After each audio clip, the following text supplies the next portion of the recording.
અહેમદાબાદ મિત્ર ન્યૂઝમાં આપનું સ્વાગત છે। બોટાદના હળદળ ગામે ખેડૂત પોલીસ ઘર્ષણ મામલે આમ આદમી પાર્ટીના ઓબીસી મોરચાના પ્રદેશ અધ્યક્ષ પિયુષ લખુભાઈ સિંધવની આજે ધરપકડ કરવામાં આવી છે। આ ઉપરાંત અગાઉ ધરપકડ કરાયેલા આપ નેતા રાજુ કરપડા અને પ્રવીણ રામ સાથે સિંધવને પણ કોર્ટમાં રજૂ કરાયા। પોલીસે ત્રણેયના વધુ તપાસ માટે 14 દિવસના રિમાન્ડની માંગણી કરી, જોકે બોટાદ કોર્ટે ત્રણેય વ્યક્તિઓના 20 ઓક્ટોબર સુધી એટલે કે 4 દિવસના જ રિમાન્ડ મંજૂર કર્યા।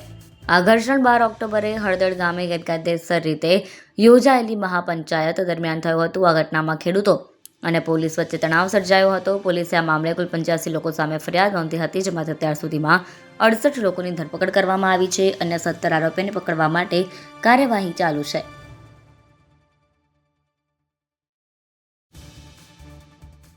અહેમદાબાદ મિત્ર ન્યૂઝની યુટ્યુબ ચેનલને સબસ્ક્રાઇબ કરો અને બેલ આઇકોન જરૂરથી દબાવો, જેથી દરેક મહત્ત્વના વિડીયોની નોટિફિકેશન તમને મળતી રહે।